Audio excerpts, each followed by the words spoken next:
Hello students, welcome back to my channel. तो आज हम पढ़ने वाले हैं बीए 4 सेमेस्टर एईसी पेपर 4। ठीक है, एईसी 4 में जिनका भी एनएसएस सब्जेक्ट है तो उनके लिए आज ये क्लास होने वाला है। ठीक, तो आज हम सब्जेक्टिव क्वेश्चन करने वाले हैं। ऑब्जेक्टिव ऑलरेडी कर चुके हैं जो कि प्लेलिस्ट में अवेलेबल है।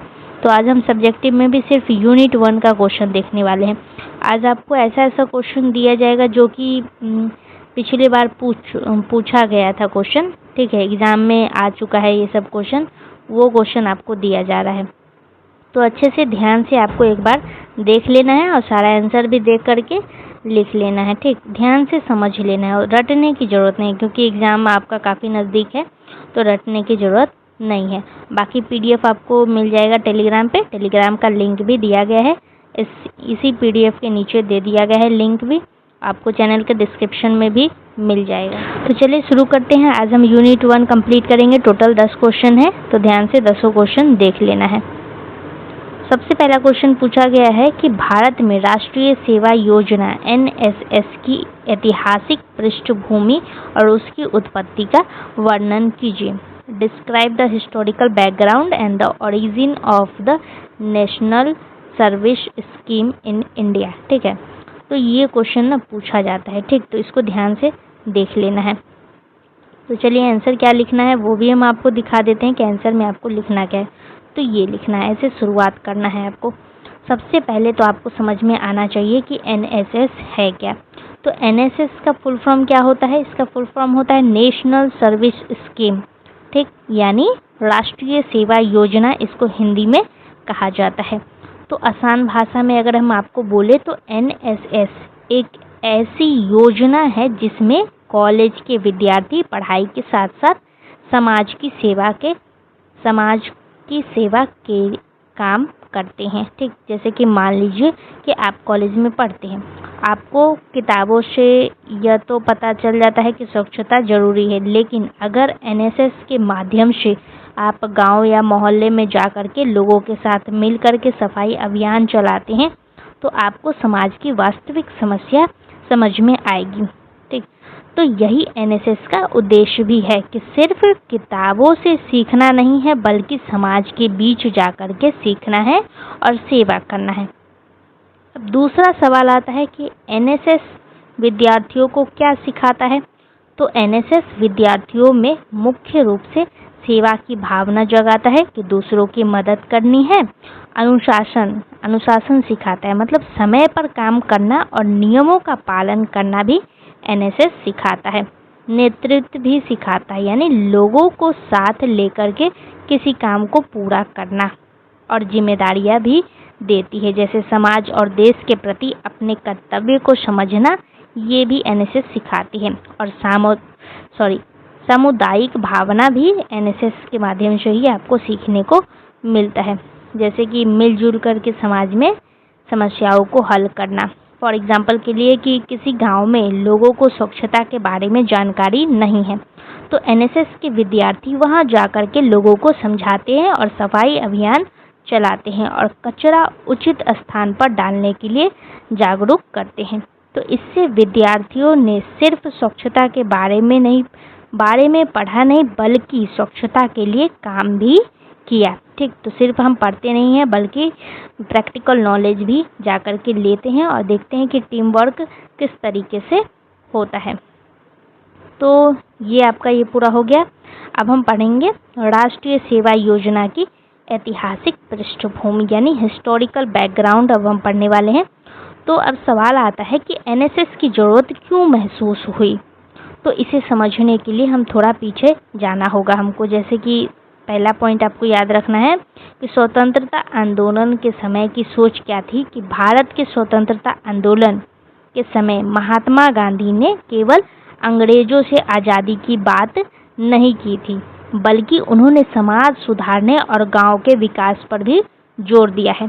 तो गांधी जी चाहते थे कि युवा केवल अपने काम के बारे में न सोचे बल्कि गरीबों के बारे में, किसानों के बारे में, गाँव और ज़रूरतमंदों लोगों की मदद भी करें।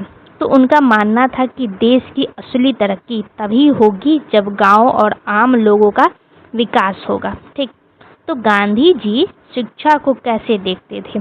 ये भी सवाल आता है कि गांधी जी के अनुसार शिक्षा का मतलब केवल पढ़ कर के परीक्षा पास करना नहीं था। मान लीजिए कि किसी विद्यार्थी ने किताब में पढ़ा कि स्वच्छता हमारे स्वास्थ्य के लिए जरूरी है। अगर वह केवल परीक्षा में इसका उत्तर लिख देता है तो यह पुस्तकाई ज्ञान होगा, यानी कि एक किताबी ज्ञान होगा।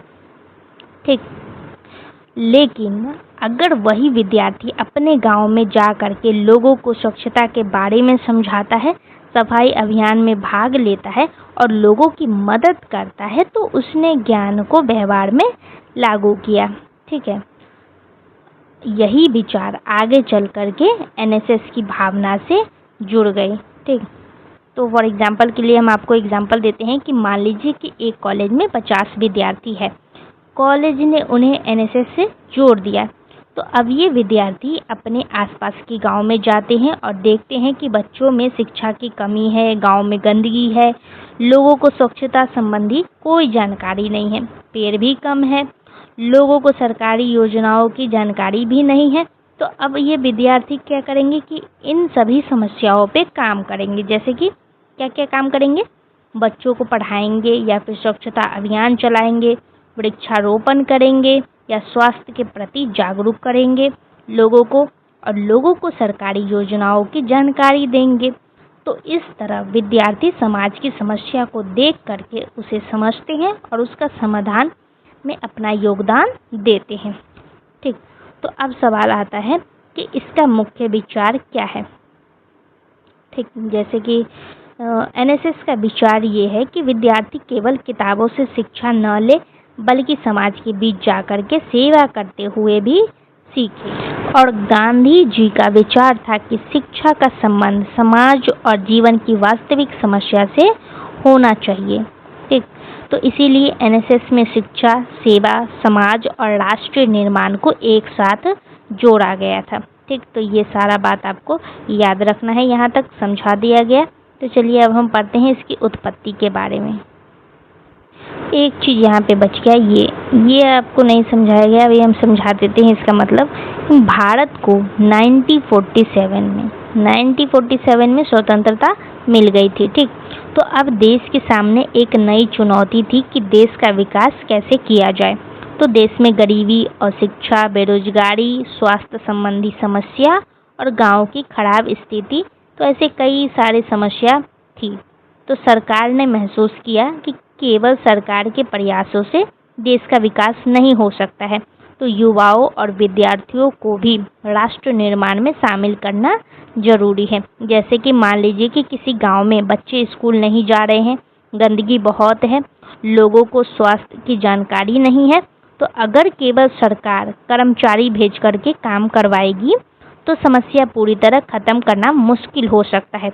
लेकिन अगर कॉलेज के विद्यार्थी भी गांव में जाकर के बच्चों को पढ़ाए, सफाई के लिए लोगों को जागरूक करे और स्वास्थ्य संबंधी जानकारी अगर दे, तो समाज के विकास में उनकी भी भागीदारी हो जाएगी।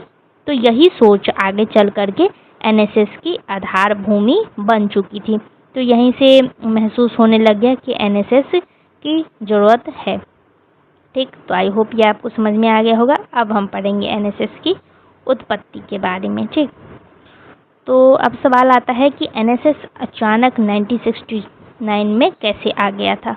1969 में आया था। ठीक, तो ऐसा नहीं हुआ कि एक दिन सरकार ने अचानक एनएसएस शुरू कर दिया, इसके पीछे कई वर्षों तक विचार विमर्श हुआ। ठीक है, तो 1950 के दशक में क्या विचार हुआ था, तो ये आप जानेंगे। तो 1950 के दशक में ये विचार सामने आया कि विद्यार्थियों को केवल कॉलेज की पढ़ाई तक सीमित नहीं रखना है, बल्कि उन्हें समाज और देश की सेवा से भी जोड़ना चाहिए। तो विभिन्न समितियों और शिक्षा विशेषज्ञों ने भी इस बात पर जोर दिया कि विद्यार्थियों को सामाजिक सेवा के कार्यों में भाग लेना चाहिए। जैसे कि फॉर एग्जाम्पल के लिए कि आज कॉलेज में कोई विद्यार्थी सिर्फ किताब पढ़ करके परीक्षा नहीं देता है, बल्कि उसे प्रोजेक्ट, प्रैक्टिकल और फील्ड वर्क भी करना पड़ता है। ठीक, जैसे कि आप देखेंगे कि 6 सेमेस्टर में आपको इंटर्नशिप कराया जाए। क्यों कराया जाए? इसीलिए ताकि सिर्फ बच्चा किताबी कीड़ा न बने, बल्कि उसके पास प्रैक्टिकल नॉलेज स्किल भी हो। तो ठीक उसी तरह से विचार ये था कि विद्यार्थी समाज के बीच जा कर के वास्तविक समस्या को देखे और उनके समाधान में योगदान दे। ठीक, तो अब अगला सवाल आता है कि गांधी जी का प्रभाव क्यों था। तो इसका जवाब सुनिए कि एनएसएस की विचारधारा पर महात्मा गांधी की सेवा और सामुदायिक विकास के विचारों का प्रभाव था।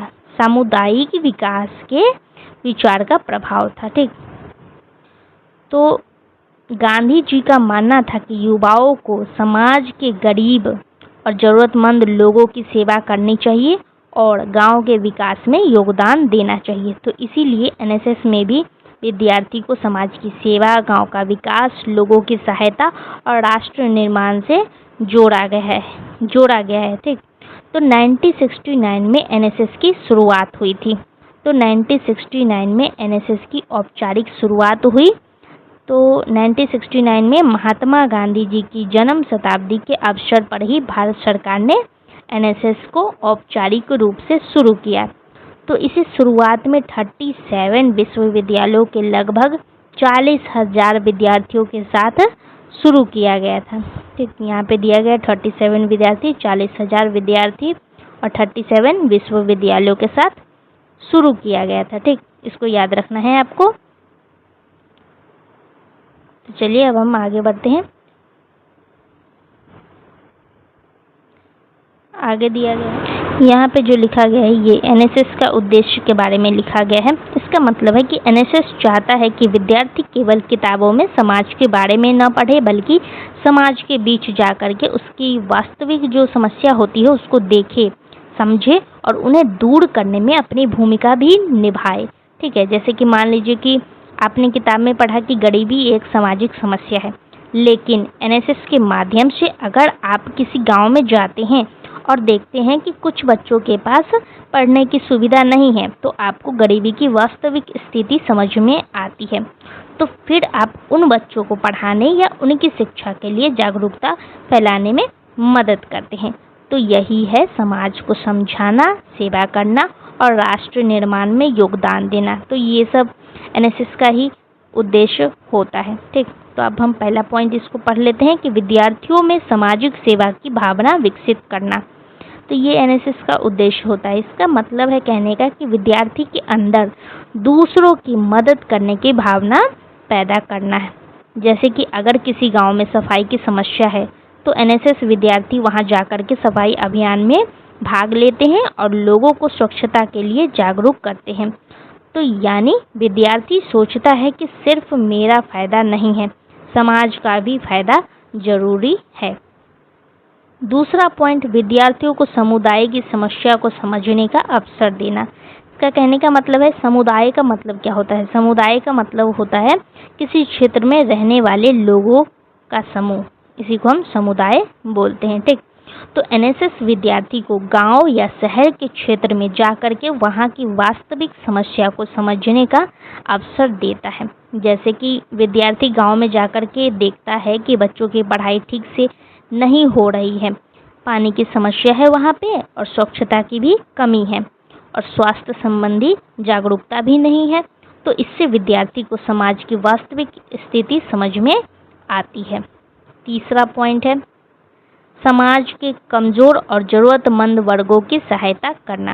इसका कहने का मतलब है कि समाज में कुछ लोग आर्थिक और सामाजिक रूप से कमज़ोर होते हैं। ठीक, तो एनएसएस विद्यार्थियों को ऐसे लोगों की सहायता करने के लिए प्रेरित करता है।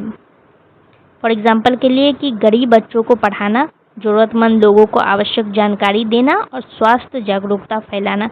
तो ये सब काम एनएसएस का ही होता है। तो इससे विद्यार्थियों में सहानुभूति, मानवता की भावना विकसित होती है। ठीक है, अगला पॉइंट है, विद्यार्थियों में नेतृत्व और जिम्मेदारी की भावना विकसित करना।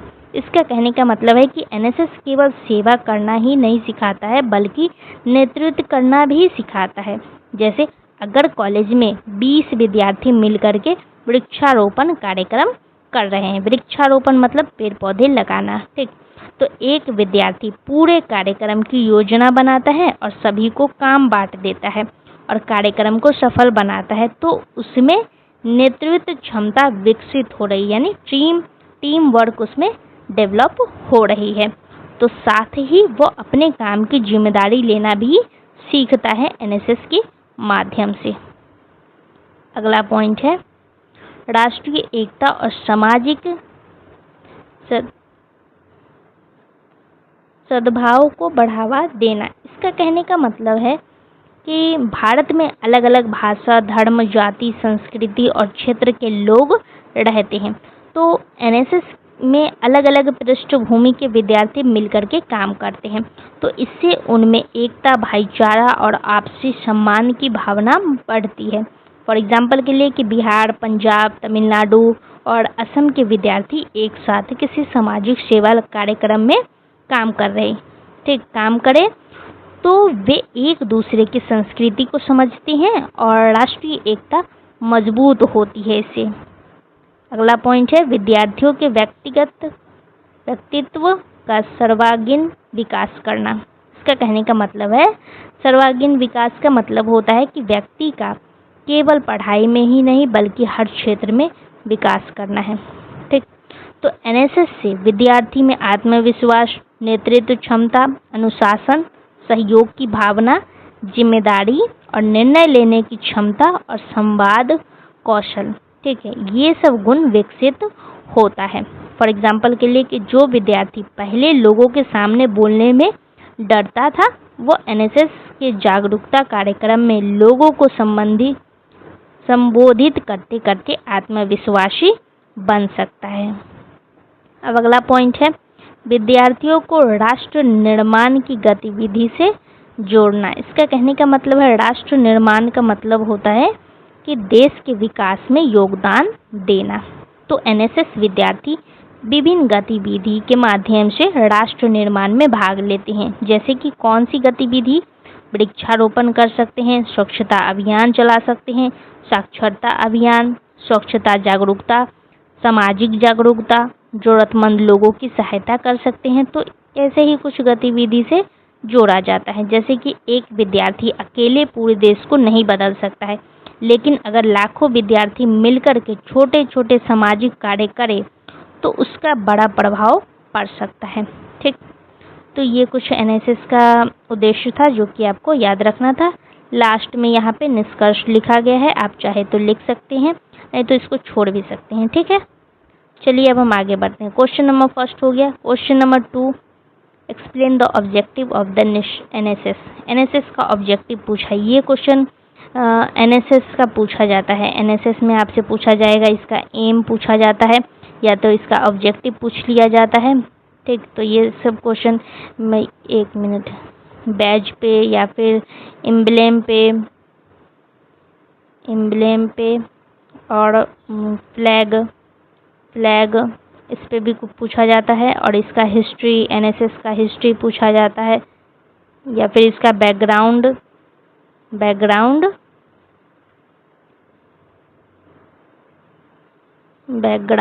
ठीक, या महात्मा गांधी और स्वामी विवेकानंद।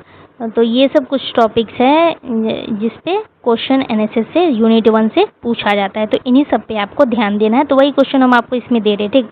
और वीडियो के मतलब कि जब सारा यूनिट पढ़ा दिया जाएगा आपको, चारों यूनिट नहीं, शायद 3 यूनिट है, तो जब सारा यूनिट आपको पढ़ा दिया जाएगा तो उसके बाद एक लॉन्ग वीडियो आएगा जिसमें चारों यूनिट से मिला करके वो सारा क्वेश्चन आपको दिया जाएगा, जो कि पिछले साल पूछा गया था, 24 में, 23 में, 25 में पूछा गया था। वो सारा क्वेश्चन आपको करवा दिया जाएगा, ठीक। और कुछ ऐसे क्वेश्चन आपको वहाँ पे बताया जाएगा जो कि आने का पूरा संभावना होगा, वहाँ पे आपको बताएंगे। यहाँ भी आपको VVI क्वेश्चन, ये 2 नंबर क्वेश्चन, 1 नंबर क्वेश्चन, ये दोनों इंपॉर्टेंट है। आगे और पढ़ाएंगे तो और बताएंगे। तो एनएसएस क्या है इसके बारे में आपको यहाँ से पढ़ लेना है, क्योंकि अभी क्वेश्चन नंबर फर्स्ट में आपको बताए तो वही चीज़ यहाँ से आपको पढ़ लेना है।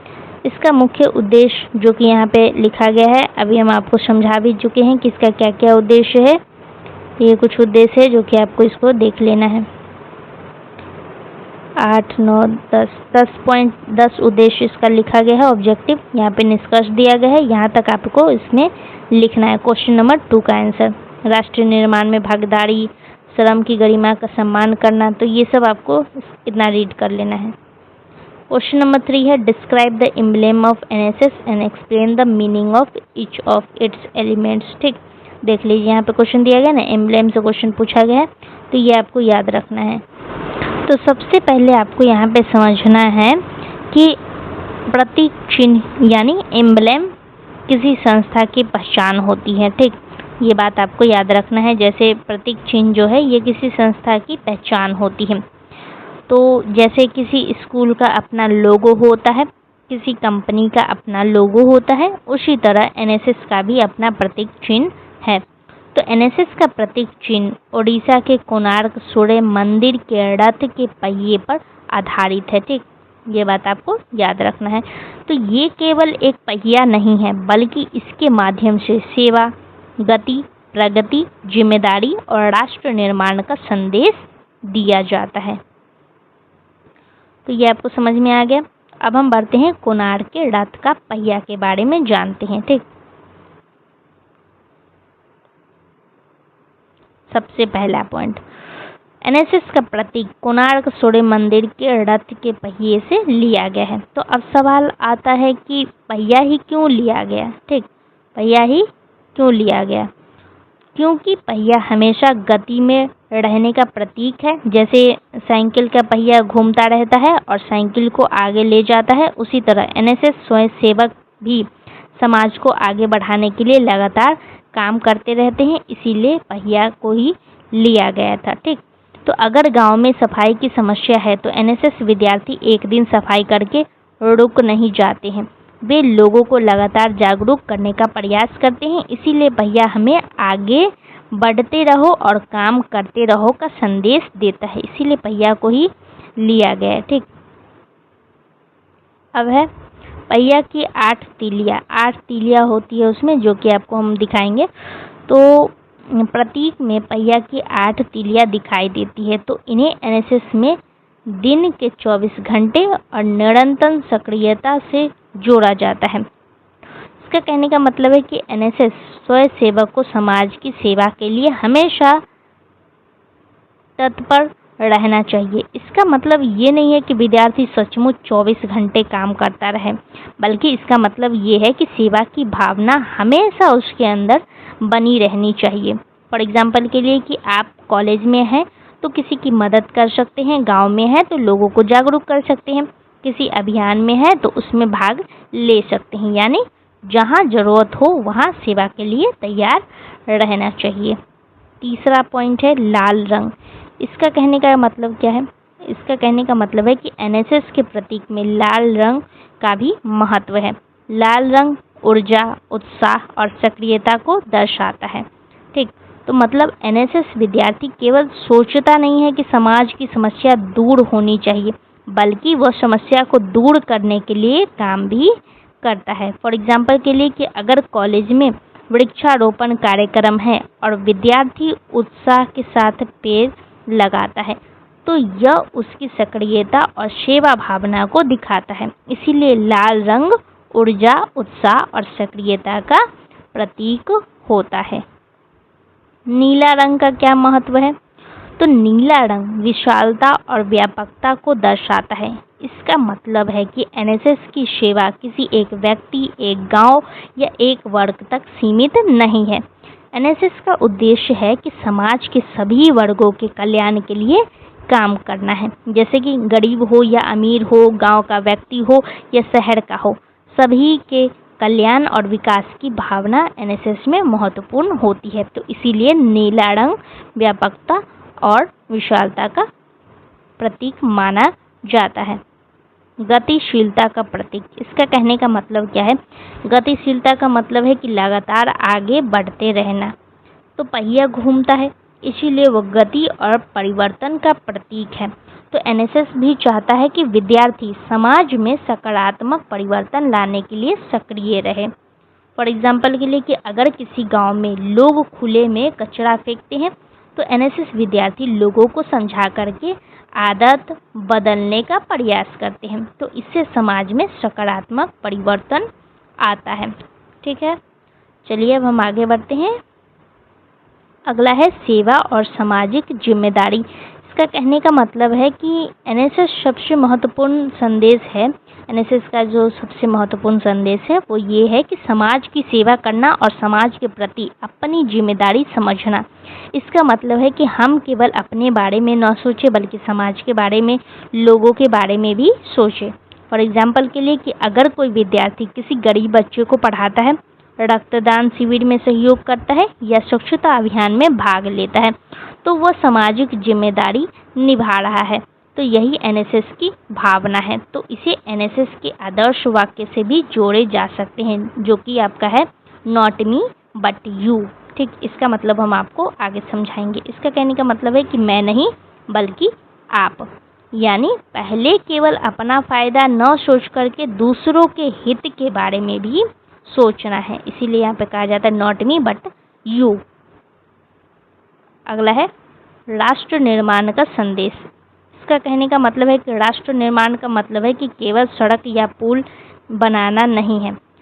जब नागरिक शिक्षित होते हैं, स्वच्छता रखते हैं, पर्यावरण की रक्षा करते हैं, दूसरों की मदद करते हैं और समाज में एकता बनाए रखते हैं तो इससे देश मजबूत होता है। फॉर एग्जाम्पल के लिए कि एक एनएसएस विद्यार्थी अगर 10 बच्चों को पढ़ाता है तो वह केवल उन 10 बच्चों की मदद नहीं कर रहा है, भविष्य में वही बच्चे अच्छे नागरिक बन सकते हैं और देश के विकास में योगदान दे सकते हैं। ठीक, तो इसीलिए छोटे छोटे सेवा कार्य भी राष्ट्र निर्माण का हिस्सा बन सकता है। तो वो सिर्फ पढ़ा नहीं रहा है बल्कि भविष्य, उस बच्चों का भविष्य भी बना रहा है। अगला है प्रतीक चिन्ह का समग्र महत्व। इसका कहने का मतलब क्या है, यहाँ पे दिया गया है। एनएसएस का प्रतीक चिन्ह केवल एक पहचान चिन्ह नहीं है बल्कि यह स्वयंसेवकों के लिए सेवा, अनुशासन, सक्रियता, सामाजिक जिम्मेदारी और निरंतर प्रगति का संदेश भी देता है, जैसा कि आप अभी पढ़ चुके हैं। ठीक है, तो यहाँ तक इसका आंसर लिखना है। चलिए अब हम आगे बढ़ते हैं। Feature of the NSS flag, ये क्वेश्चन पूछा जाता है। तो सबसे पहले आपको याद रखना है कि एनएसएस फ्लैग क्या है। ध्वज यानी फ्लैग किसी संस्था की पहचान होती है। ठीक है, जैसे स्कूल का अपना झंडा होता है वैसे ही एनएसएस का भी अपना ध्वज है। तो एनएसएस का ध्वज केवल पहचान के लिए नहीं है, इसके रंग और इसके बीच में बना एनएसएस का प्रतीक चिन्ह एनएसएस के उद्देश्य और सेवा की भावना को दिखाते हैं। ठीक है, नीला रंग की अगर हम बात करें तो एनएसएस के ध्वज में नीले रंग का प्रयोग होता है। तो नीला रंग विशालता और व्यापकता को दर्शाता है। ठीक, आसान भाषा में बोले तो इसका मतलब ये है कि एनएसएस की सेवा केवल कुछ लोगों तक सीमित नहीं है बल्कि समाज के सभी वर्गों के कल्याण की भावना रखती है। फॉर एग्जाम्पल के लिए कि मान लीजिए कि एनएसएस के विद्यार्थी किसी गांव में जाते हैं, वे केवल एक परिवार की मदद नहीं करते हैं बल्कि बच्चों की शिक्षा के लिए काम करते हैं, स्वच्छता के लिए जागरूक करते हैं, स्वास्थ्य संबंधी जानकारी देते हैं और जरूरतमंद लोगों की सहायता भी करते हैं। तो इसीलिए नीला रंग हमें व्यापक सेवा का संदेश देता है। ठीक है, नीला रंग से एक ही बात याद रखना है कि ये क्या करता है, व्यापक सेवा का संदेश देता है। दूसरा है एनएसएस का प्रतीक चिन्ह। ठीक, तो ध्वज के बीच में एनएसएस का प्रतीक चिन्ह होता है। ठीक, जब आप फ्लैग देखेंगे तो उसमें देखेंगे बीच में प्रतीक चिन्ह होता है। तो ये प्रतीक कोणार्क सूर्य मंदिर के रथ के पहिए पर आधारित है। यह ऑब्जेक्टिव में भी पूछा जाता है, ये आपको याद रखना है। ठीक, तो पहिया क्या बताता है, निरंतर गति और प्रगति के बारे में पहिया जानकारी देता है। जैसे साइकिल का पहिया घूमता है, हमें आगे ले जाता है, उसी तरह एनएसएस स्वयंसेवक को भी समाज को आगे बढ़ाने के लिए लगातार काम करने की प्रेरणा देता है। ठीक, ये आपको समझ में आ गया होगा। लाल रंग का प्रयोग क्यों किया जाता है, तो एनएसएस के प्रतीक में लाल रंग भी दिखाई देता है। लाल रंग ऊर्जा का, उत्साह का और सक्रियता का प्रतीक होता है। तो इसका मतलब है कि एनएसएस स्वयंसेवक केवल बातें न करे बल्कि उत्साह के साथ काम भी करे। तो कॉलेज में अगर वृक्षारोपण कार्यक्रम हो रहा है तो विद्यार्थी सिर्फ ये नहीं कहता है कि पेड़ लगाना जरूरी है बल्कि वो खुद जाकर के पेड़ लगाता है और दूसरे लोगों को भी इसके लिए प्रेरित करता है। तो यही सक्रियता और उत्साह कहलाएगा। ठीक, अब चलिए अगला है निरंतर सेवा का संदेश। इसका मतलब है कि एनएसएस ध्वज स्वयंसेवकों को लगातार समाज की सेवा करने की प्रेरणा देता है।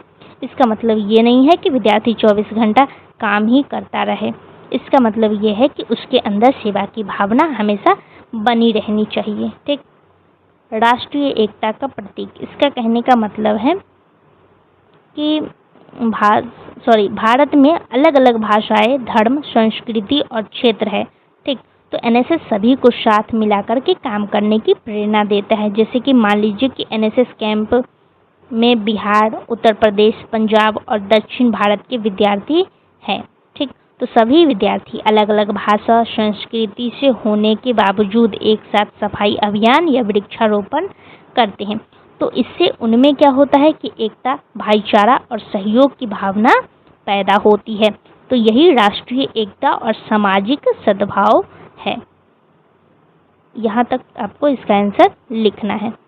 क्वेश्चन नंबर 5 पूछा गया है आपसे, role and responsibility of its various functionaries, organisational structure पूछा है आपसे। तो जो ऑफिसर वाला क्वेश्चन पूछता है कि कौन कौन से ऑफिसर होते हैं, तो ये वाला क्वेश्चन आपसे काफ़ी कम ही पूछता है। अगर ये पूछेगा भी तो शॉर्ट में पूछेगा, नहीं तो ऑब्जेक्टिव में पूछता है। ठीक। तो थोड़ा सा बस इसको भी एक बार देख लेना है। तो सबसे पहले आपको समझना है कि संगठनात्मक संरचना क्या होता है। तो संगठनात्मक संरचना का मतलब है कि किस संस्था में कौन व्यक्ति किस स्तर पर काम करेगा और उसकी क्या जिम्मेदारी होगी। फॉर एग्जाम्पल के लिए कि मान लीजिए कि एक कॉलेज है, कॉलेज में प्रिंसिपल है, फिर टीचर, फिर उसके बाद स्टूडेंट्स होते हैं। तो प्रिंसिपल पूरे कॉलेज की व्यवस्था देखता है और शिक्षक विद्यार्थियों का मार्गदर्शन करता है और विद्यार्थी दिए गए कार्यक्रमों को करते हैं।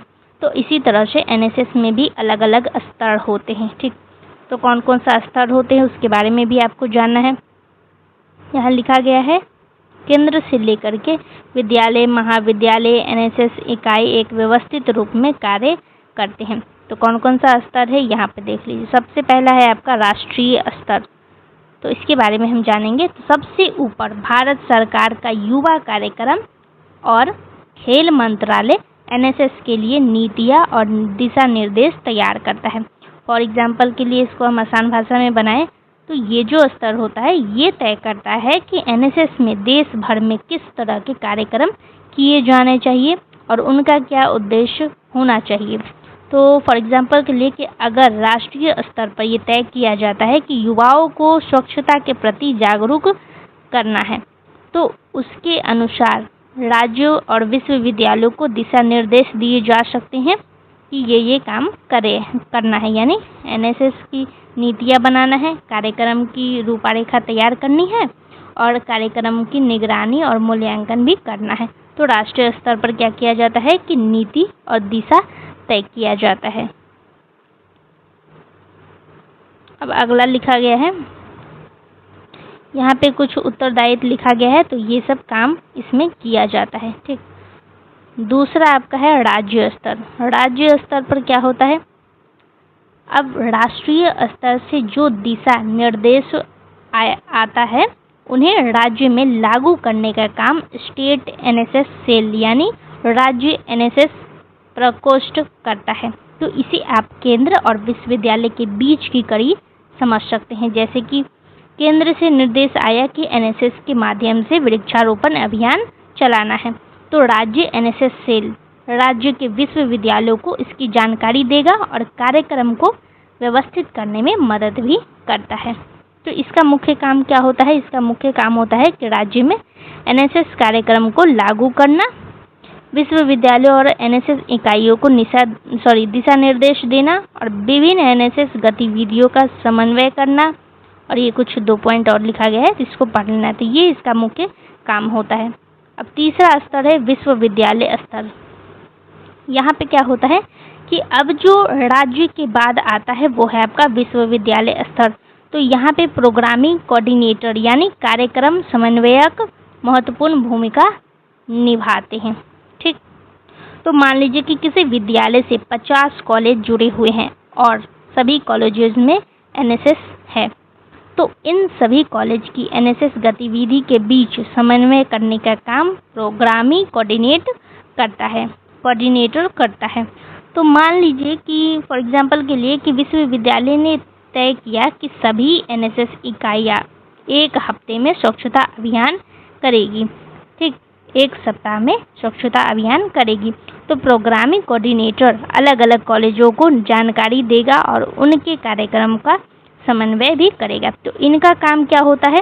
इनका काम होता है विश्वविद्यालय की एनएसएस इकाइयों का समन्वय करना और एनएसएस की वार्षिक कार्य योजना तैयार करने में सहायता करना, दिशा निर्देश देना, निगरानी करना, अन्य गतिविधि का समन्वय करना और रिपोर्ट तैयार करना। तो ये इनका मुख्य काम होता है। अब महाविद्यालय स्तर पर क्या होता है? तो कॉलेज स्तर पर, अब आते हैं हम कॉलेज स्तर पर। तो यहाँ एनएसएस की वास्तविक गतिविधियों को संचालित करने में प्रोग्रामिंग ऑफिसर यानी कार्यक्रम अधिकारी की महत्वपूर्ण भूमिका होती है।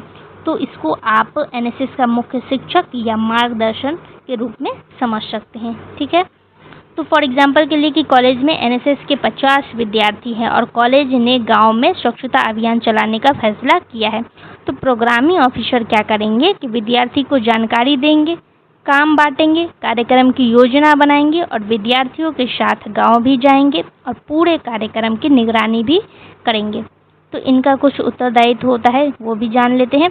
पहला है नेतृत्व करना, मार्गदर्शन देना, ठीक, वार्षिक एवं विशेष शिविरों की योजना बनाना, संबंधित गतिविधियों को आयोजन करना और सभी कार्यों में भाग लेने के लिए प्रेरित करना, रिकॉर्ड और रिपोर्ट तैयार करना, समुदाय और स्वयंसेवकों के बीच समन्वय स्थापित करना, अनुशासन, सेवा भावना, सामाजिक जिम्मेदारी विकसित करना ही इनका मुख्य कार्य होता है। अगला है, अब कॉलेज स्तर के बाद आता है आपका एनएसएस स्वयंसेवक। तो इनका असली काम जमीन पर होता है, ठीक। एनएसएस वॉलेंटियर जो होते हैं, एनएसएस वॉलेंटियर यानी एनएसएस स्वयंसेवक, तो ये कॉलेज के विद्यार्थी होते हैं जो एनएसएस में शामिल होकर के प्रत्यक्ष रूप से समाज सेवा में काम करते हैं, समाज सेवा का काम करते हैं। तो फॉर एग्जांपल के लिए कि अगर गांव में स्वच्छता अभियान है तो स्वयंसेवक क्या करेंगे कि सफाई करेंगे, लोगों को जागरूक करेंगे, पेड़ पौधे लगाएंगे, बच्चों को पढ़ाएंगे, स्वास्थ्य जागरूकता फैलाएंगे। यानी जो योजना ऊपर से आती है उसे जमीन पर लागू करने का काम कौन करता है? यही स्वयंसेवक करते हैं। इनका मुख्य भूमिका यही होता है कि ये जमीन पर रह कर के काम करते हैं। तो इनके कार्य के बारे में भी लिखा गया है कि ये क्या क्या करते हैं, ये आपको देख लेना है। महाविद्यालय प्रशासन की भूमिका, अब इनकी क्या भूमिका है? तो कॉलेज एडमिनिस्ट्रेशन यानी महाविद्यालय प्रशासन। तो कॉलेज प्रशासन एनएसएस को आवश्यक प्रशासनिक और संस्थागत सहायता देता है। फॉर एग्जांपल के लिए कि अगर एनएसएस को कार्यक्रम आयोजित करना है तो कॉलेज प्रशासन स्थान उपलब्ध करा सकता है, आवश्यक अनुमति दे सकता है और कार्यक्रम के लिए आवश्यक सुविधा उपलब्ध करा सकता है और प्रोग्रामिंग ऑफिसर को आवश्यक सहायता भी दे सकता है। तो इसीलिए कॉलेज प्रशासन एनएसएस की गतिविधियों को सुचारू रूप से चलाने में मदद करता है। अब अगला पॉइंट है संगठनात्मक संरचना का महत्व। इसको भी आपको रीड कर लेना है। यहाँ तक हो गया क्वेश्चन नंबर 5। क्वेश्चन नंबर 6 आपसे पूछा गया है बैज पे, ठीक। तो ये क्वेश्चन भी पूछा जाता है बैज पे, एम्ब्लेम, सॉन्ग, इस पे पूछा जाता है। तो ये भी आपको एक बार देख लेना है। तो सबसे पहले आपको इसमें समझना है एनएसएस बैज। तो बैज क्या होता है? तो बैज का मतलब होता है कि बैज एक छोटा सा पहचान चिन्ह होता है जिसे एनएसएस स्वयंसेवक अपने कपड़ों पर लगाते हैं। जैसे स्कूल की ड्रेस पर स्कूल का बैज लगाया जाता है, उसे देख करके पता चलता है कि विद्यार्थी किस स्कूल का है। तो उसी तरह से एनएसएस बैज को देख करके पता चलता है कि व्यक्ति एनएसएस का स्वयंसेवक है। लेकिन एनएसएस बैज केवल पहचान के लिए नहीं है, इसके पीछे सेवा, जिम्मेदारी, अनुशासन और राष्ट्र निर्माण का संदेश भी है। तो अब हम इसके कुछ स्वरूप के बारे में जानेंगे। तो एनएसएस बैज का स्वरूप होता है, जैसे एनएसएस बैज में एनएसएस का प्रतीक चिन्ह बना होता है। ये जो प्रतीक चिन्ह है ये कोणार्क सूर्य मंदिर के रथ के पहिए पर आधारित होता है। तो अब सवाल आता है कि आखिर पहिया ही क्यों लिया गया था। तो ये हम आपको बताए भी हैं अभी कि पहिया क्यों लिया गया, क्योंकि पहिया निरंतर गति और प्रगति का प्रतीक है और ये हमें आगे की ओर ले जाता है। पहचान का प्रतीक, इसका कहने का मतलब है कि एनएसएस बैच देख करके ये पहचान हो जाती है कि सामने वाला व्यक्ति एनएसएस स्वयंसेवक है।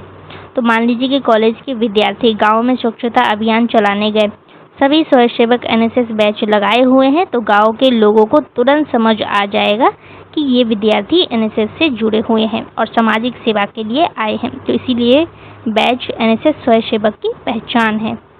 अगला है सेवा भावना। सेवा भावना का कहने का मतलब है कि बैच स्वयंसेवक को यह याद दिलाता है कि वह एनएसएस से जुड़ा हुआ है और उसका उद्देश्य समाज की सेवा करना है। निरंतर सक्रियता का संदेश, इसका कहने का मतलब है कि बैच पर बना पहिया लगातार घूमने और आगे बढ़ने का संदेश देता है। तो इसका मतलब यही होता है कि स्वयंसेवक को समाज की सेवा के लिए सक्रिय और तत्पर रहना चाहिए, हमेशा एक्टिव रहना चाहिए। अनुशासन और जिम्मेदारी, इसका कहने का मतलब है कि एनएसएस बैज पहनने का मतलब ये भी है कि स्वयंसेवक अपने संगठन और उसके नियमों के प्रति जिम्मेदार हैं। तो उसे कार्यक्रम में समय पर पहुंचना, अनुशासन बनाए रखना और दिए गए कार्य को ईमानदारी से पूरा करना चाहिए। ठीक। राष्ट्रीय एकता, इसका कहने का मतलब है कि एनएसएस में अलग अलग भाषा, क्षेत्र, संस्कृति, सामाजिक पृष्ठभूमि के विद्यार्थी एक साथ काम करते हैं।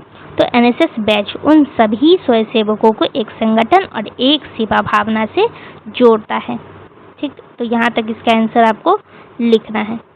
Question number 7, explain the philosophy and significance of the NSS motto not me but you. इस पे भी क्वेश्चन पूछा गया था। तो नॉट मी बट यू, तो अब हम यही समझेंगे कि इसका क्या मतलब होता है। तो नॉट मी बट यू का मतलब हिंदी में होता है कि मैं नहीं बल्कि आप।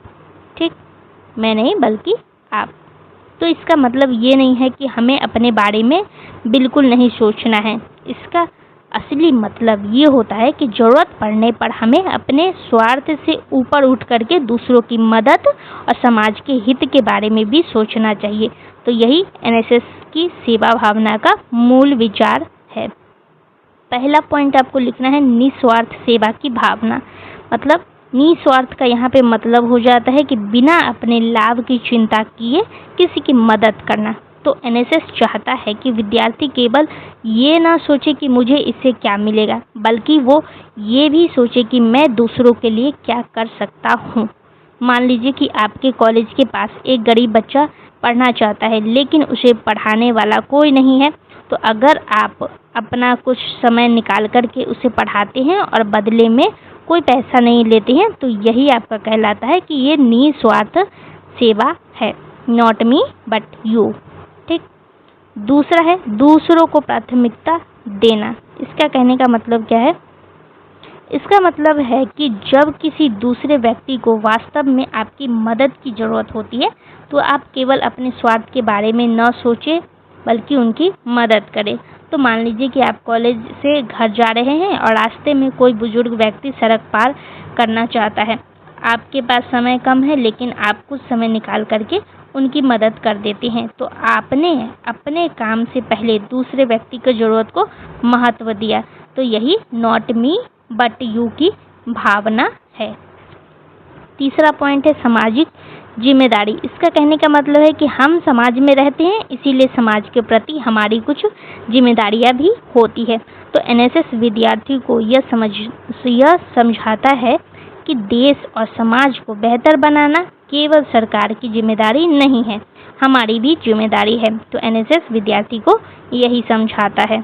तो अगर आपके मोहल्ले में बहुत गंदगी है, तो आप यह कहकर के अपनी जिम्मेदारी ख़त्म नहीं कर सकते हैं कि सरकार सफाई करेगी। आप खुद भी लोगों को जागरूक कर सकते हैं और सफाई अभियान में भाग ले सकते हैं। तो यही सामाजिक जिम्मेदारी है। चौथा पॉइंट है सहयोग और सहानुभूति। सहानुभूति का मतलब होता है दूसरे व्यक्ति की परेशानी को समझना और उसके प्रति संवेदनशील होना। तो एनएसएस क्या चाहता है?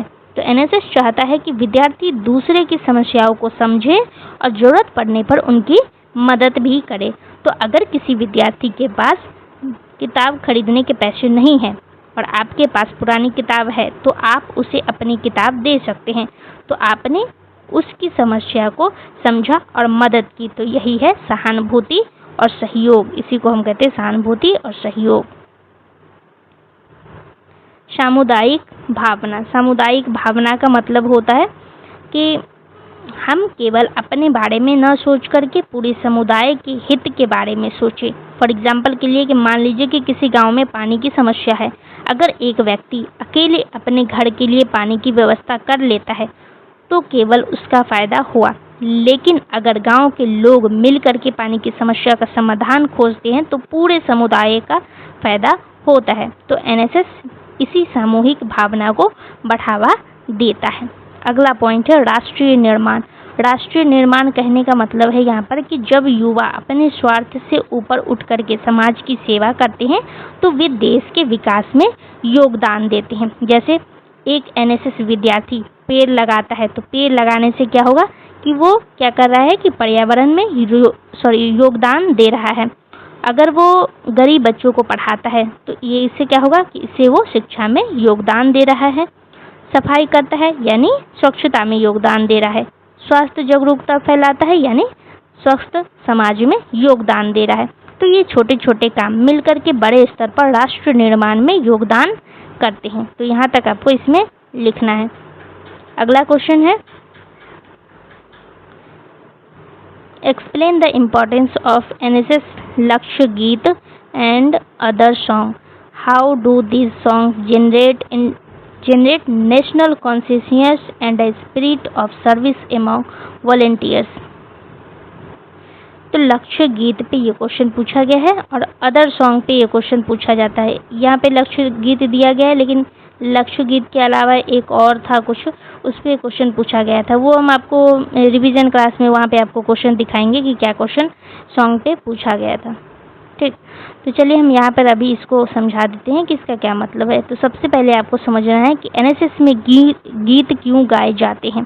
तो गीत केवल मनोरंजन के लिए नहीं गाए जाते हैं, बल्कि एनएसएस के गीतों का उद्देश्य विद्यार्थियों के अंदर देश प्रेम, सेवा, एकता, अनुशासन और समाज के प्रति जिम्मेदारी की भावना पैदा करना है। तो जब बहुत सारे एनएसएस स्वयंसेवक एक साथ गीत गाते हैं तो उनमें यह भावना आती है कि हम सब अलग अलग विद्यार्थी नहीं हैं, बल्कि एक टीम है और हमारे उद्देश्य समाज की सेवा करना है। पहला पॉइंट, प्रेरणा की स्रोत। इसका कहने का मतलब है कि एनएसएस के गीत स्वयंसेवकों को अच्छे काम करने के लिए प्रेरित करता है।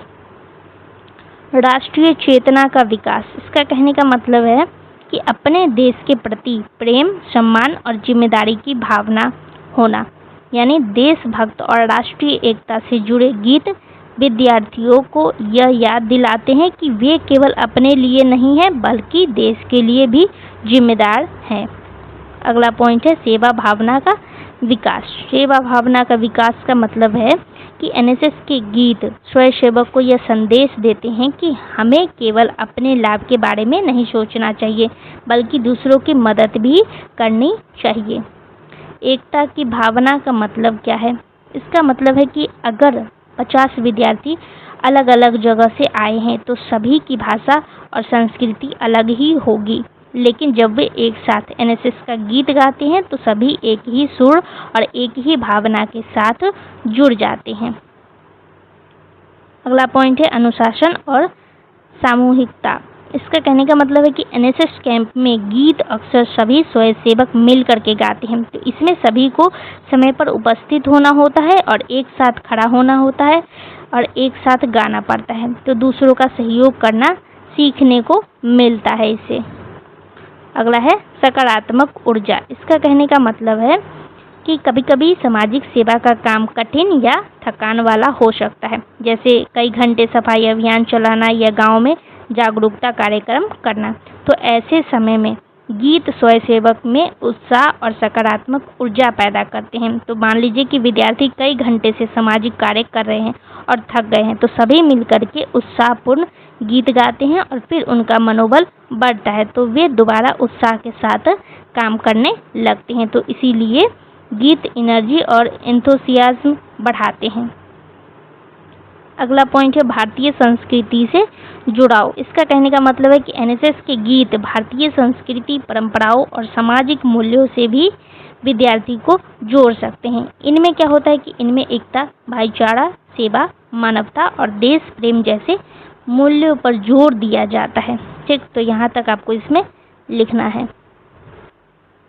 अगला क्वेश्चन है explain the relevance of Mahatma Gandhi idea and contribution as an ideal personality of NSS. ठीक है, तो महात्मा गांधी पे और एक स्वामी विवेकानंद पे, ये दो क्वेश्चन या तो लॉन्ग में नहीं तो शॉर्ट में पूछ लिया जाता है, तो इस पे भी आपको ध्यान दे लेना है क्योंकि ये क्वेश्चन पूछा गया था 2024 वाले पेपर में, ये क्वेश्चन आया हुआ था। स्वामी विवेकानंद पे तो क्वेश्चन आता ही आता है, ऑब्जेक्टिव में भी आता है। यहाँ लिखा है आदर्श व्यक्तित्व। तो आदर्श व्यक्तित्व का मतलब क्या होता है कि आदर्श व्यक्तित्व यानी ऐसा व्यक्ति जिसके विचार और जीवन दूसरों के लिए प्रेरणा बने। तो महात्मा गांधी का पूरा जीवन सेवा, सत्य, अहिंसा, ग्राम विकास और स्वावलंबन और गरीबों की सहायता से जुड़ा हुआ था। तो यही कारण है कि उनके विचार एनएसएस की भावना से बहुत मिलते जुलते हैं। ठीक है, पहला पॉइंट सेवा का विचार।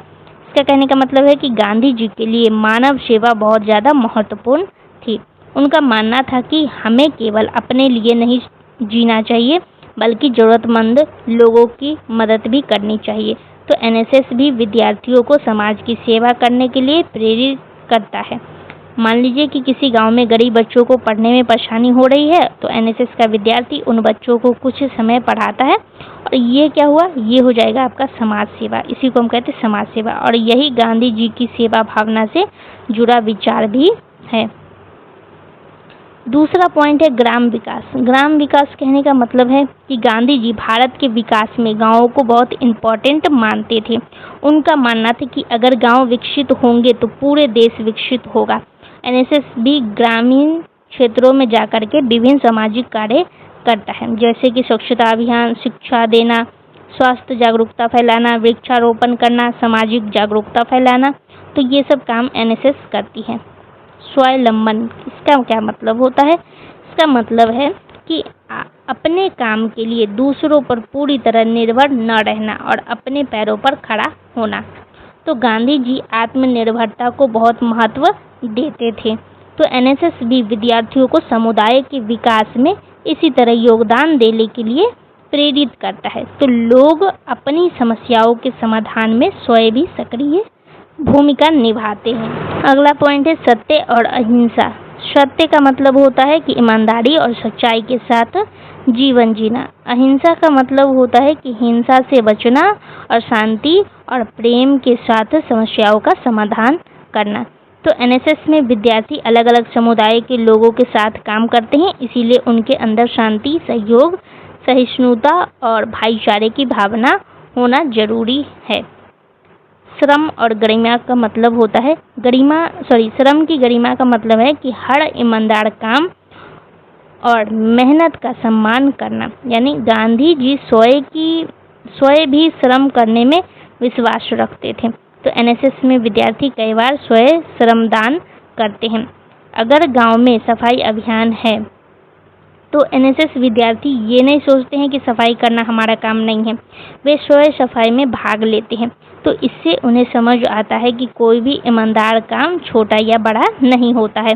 तो यही है श्रम की गरिमा का मतलब। कमजोर वर्गों के प्रति संवेदनशीलता। इसका कहने का मतलब है कि गांधी जी गरीब, वंचित और कमजोर वर्गों के कल्याण के लिए लगातार काम करते थे। तो एनएसएस भी विद्यार्थियों को समाज के जरूरतमंद और कमजोर लोगों की समस्या को समझने और उनकी सहायता करने के लिए प्रेरित करता है। तो यहाँ तक आपको इसमें लिखना था। क्वेश्चन नंबर 10 पूछा गया है, स्वामी विवेकानंद पे क्वेश्चन पूछा गया है। ठीक है। इस पे एक शॉर्ट में पूछा जाता है, क्वेश्चन और पूछा गया था इस पे, तो वो हम आपको सबसे वीडियो के लास्ट में आपको दिखाएंगे। तो सर जो रिवीजन क्लास होगा वो आपको ज़रूर अटेंड करना है, ठीक, क्योंकि वहाँ पे हम आपको ऐसे ऐसे क्वेश्चन देंगे जो कि 2023 के 24 के क्वेश्चन पेपर में आया हुआ था, तो आपको वहाँ से भी रिवीजन कर लेना है एक बार, उसको नहीं छोड़ना है। बाकी ये यूनिट वाइज जो हम आपको क्वेश्चन देंगे इसको भी करके जाना है। तो ये क्वेश्चन बहुत ज़्यादा इंपॉर्टेंट है, ये पूछता ही ये कंफर्म है, पूछता है, ठीक। हम कई सारे पेपर देख चुके हैं, वहाँ पे या तो ऑब्जेक्टिव में पूछ लेता है स्वामी विवेकानंद का के बारे में, या तो लॉन्ग में, नहीं तो शॉर्ट में पूछ लेता है। अक्सर तो लॉन्ग में ही पूछता है। तो चलिए इसको समझते हैं कि सबसे पहले समझिए कि स्वामी विवेकानंद युवाओं के लिए इतने महत्वपूर्ण क्यों है। तो स्वामी विवेकानंद मानते थे कि युवा देश की सबसे बड़ी शक्ति है। अगर युवा आत्मविश्वासी, चरित्रवान, मेहनती और समाज के प्रति जिम्मेदार बने तो देश तेजी से आगे बढ़ सकता है। तो यही विचार एनएसएस के उद्देश्यों से भी जुड़ा हुआ है। पहला पॉइंट आपको लिखना है, आत्मविश्वास का संदेश। इसका कहने का मतलब है कि स्वामी विवेकानंद युवाओं को अपने अंदर की शक्ति और क्षमता पहचानने के लिए प्रेरित करते हैं। उनका संदेश था कि हमें खुद को कमज़ोर नहीं समझना चाहिए, ठीक। तो ये वो उद्देश्य संदेश देते हैं विद्यार्थियों को। चरित्र निर्माण, इसका कहने का मतलब है कि स्वामी विवेकानंद के अनुसार केवल पढ़ा लिखा होना पर्याप्त नहीं है, व्यक्ति का चरित्र अच्छा और मजबूत होना भी जरूरी है। तो एनएसएस भी विद्यार्थियों में अनुशासन, जिम्मेदारी, ईमानदारी, सहयोग और सेवा भावना जैसे गुण विकसित करता है। अगला पॉइंट है मानव सेवा। मानव सेवा कहने का मतलब क्या है कि स्वामी विवेकानंद ने मानव सेवा को बहुत महत्व दिया है। तो उनकी सोच थी कि ज़रूरतमंद मनुष्य की सहायता करना बहुत इम्पोर्टेंट है। तो एनएसएस का भी मुख्य उद्देश्य विद्यार्थियों को समाज और ज़रूरतमंद लोगों की सेवा के लिए प्रेरित करना है। युवाओं की शक्ति। युवाओं की शक्ति का कहने का मतलब है कि स्वामी विवेकानंद युवाओं को राष्ट्र की महत्वपूर्ण शक्ति मानते थे। उनका मानना था कि युवा अगर साहस, मेहनत और समर्पण के साथ काम करे तो समाज और देश में बहुत बड़ा बदलाव ला सकते हैं। जैसे कि फॉर एग्जांपल के लिए कि कॉलेज के 100 विद्यार्थी अगर मिलकर के वृक्षारोपण करें, स्वच्छता अभियान चलाए या बच्चों को पढ़ाए या लोगों को जागरूक करे, तो इतने सारे युवाओं का सामूहिक प्रयास समाज पर बड़ा प्रभाव डाल सकता है। तो इसीलिए एनएसएस युवाओं की ऊर्जा को सकारात्मक कार्यों में लगाते हैं। शिक्षा का महत्व। इसका कहने का मतलब है कि विवेकानंद जी के अनुसार शिक्षा का मतलब केवल किताबें पढ़कर के जानकारी प्राप्त करना नहीं है, बल्कि शिक्षा का उद्देश्य व्यक्ति की छिपी हुई क्षमताओं को विकसित करना भी है। तो एनएसएस भी विद्यार्थियों को केवल क्लासरूम तक सीमित नहीं रखता है, उन्हें समाज के बीच जाकर के काम करने का अवसर देता है। तो कक्षा में विद्यार्थी स्वच्छता के बारे में पढ़ाते हैं, लेकिन एनएसएस में वो गांव में जाकर के लोगों को स्वच्छता के बारे में जागरूक करता है। तो इससे उसकी कम्युनिकेशन, लीडरशिप और कॉन्फिडेंस और सोशल अवेयरनेस जैसी क्षमता विकसित हो जाती है। तो यही शिक्षा का व्यवहारिक रूप है। राष्ट्र निर्माण। राष्ट्र निर्माण कहने का मतलब है कि विवेकानंद जी युवाओं को देश के विकास में योगदान के लिए प्रेरित करते हैं और एनएसएस भी विद्यार्थियों को समाज सेवा के माध्यम से राष्ट्र निर्माण से जोड़ता है। एकता और भाईचारा का मतलब है कि स्वामी विवेकानंद मानव एकता, सहिष्णुता, भाईचारे पर जोर देते हैं।